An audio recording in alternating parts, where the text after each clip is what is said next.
Bismillahirrahmanirrahim. Assalamualaikum warahmatullahi wabarakatuh. Baiklah, adik-adik yang berbahagia, kita akan menerangkan kaitan dengan materi interaction dalam IP clause. Itu kelas 12 semester genep dan edisi Februari 2002.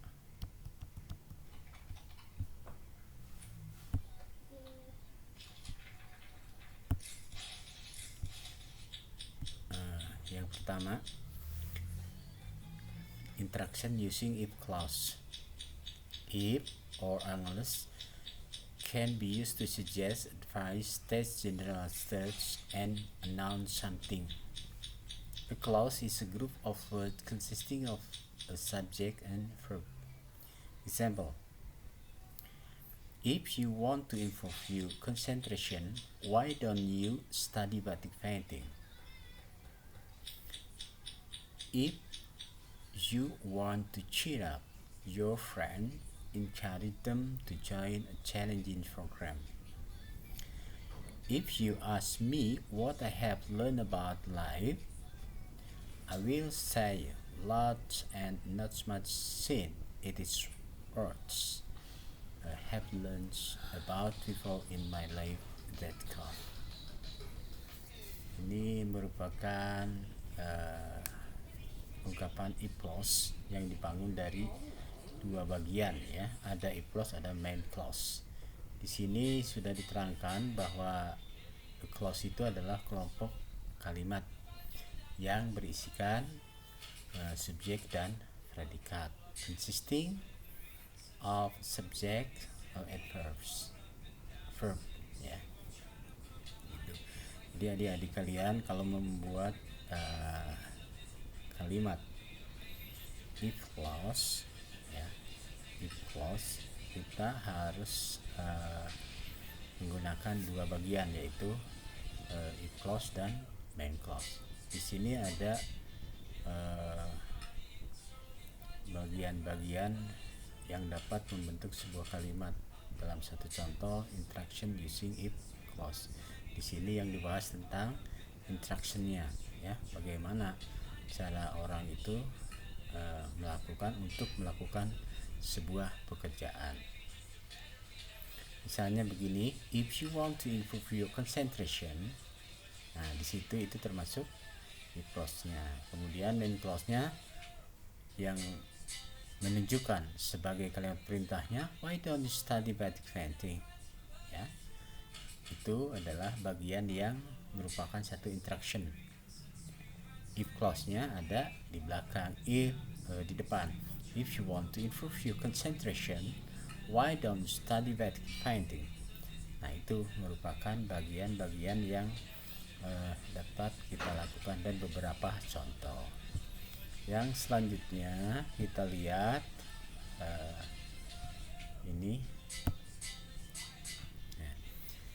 the differences of patterns. Ada bentuk-bentuk clause ya. Ada bentuk-bentuk clause. Contoh di sini ada if clause plus imperative. Kemudian ada if clause plus subject plus can plus verb 1. Nah, yang ketiga if clause plus in the bracket subject plus should plus verb 1. Nah, nanti diuraikan ya contoh-contohnya. Kemudian ada if clause plus why don't you bla bla bla. Nah, itu main clause-nya ya. Kemudian yang terakhir if clause unless plus subject plus will plus verb 1. Nah, kita uraikan per contoh kalimat ya. Di sini example of if clause. Contoh if clause plus imperative. Example: if you want to be a clever student, study hard. Kalau mau menjadi orang yang pintar, cerdas, belajar ya, belajarlah gitu. Kemudian contoh yang kedua, if you want to eat, nah, jika kamu mau makan, silahkan masak, cook the rice, makan nasi gitu. Menanak nasi bukan makan. Kalau mau makan silahkan masak. Nah gitu, itu imperatifnya. Kemudian if the teacher is explaining, be silent. Itu sama memerintahkan, jika guru sedang menerangkan, kalian diam memperhatikan. Contoh yang kedua, if clause plus in bracket subject plus can plus verb 1. Contoh, if you want to go to the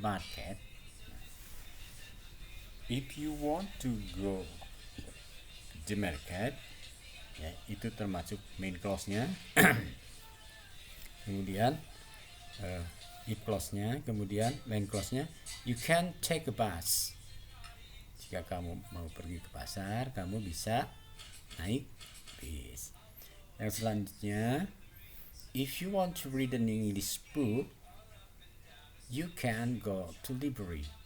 Jika kamu ingin membaca bahasa Inggris, kamu bisa pergi ke perpustakaan. Nah itu ya, bagian-bagian dari contoh yang telah kita sampaikan. Kemudian di bawahnya lagi masih ada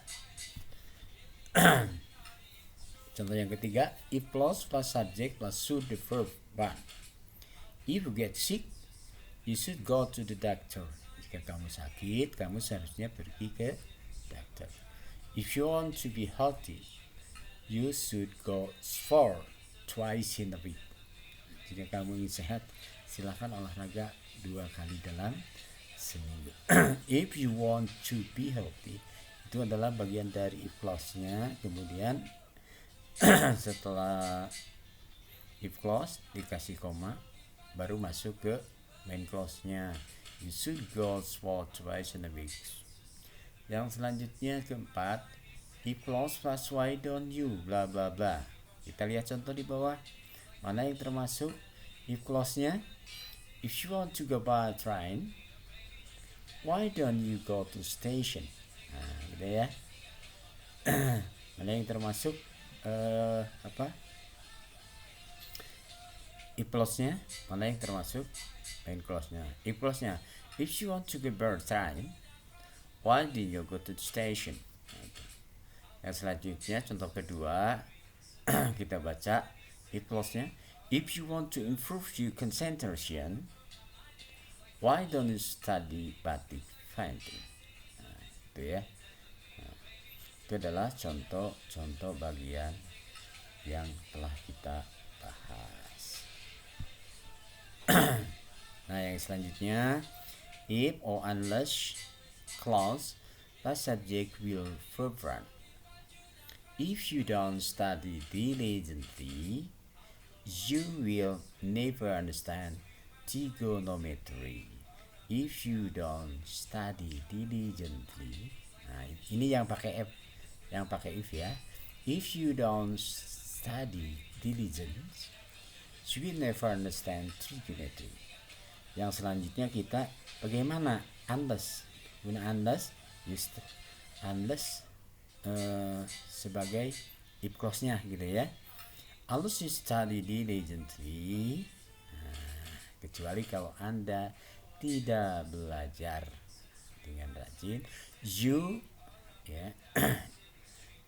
will never understand trigonometry. Nah, itu bagiannya. Maaf ada huruf yang salah ya di situ. Kita lihat di sini. Jadi ada 2 penggunaan di sini. Ada if clause-nya, ada unless clause ya. Yang termasuk if clause contohnya di atas, yang menggunakan unless-nya yang ada di bawah.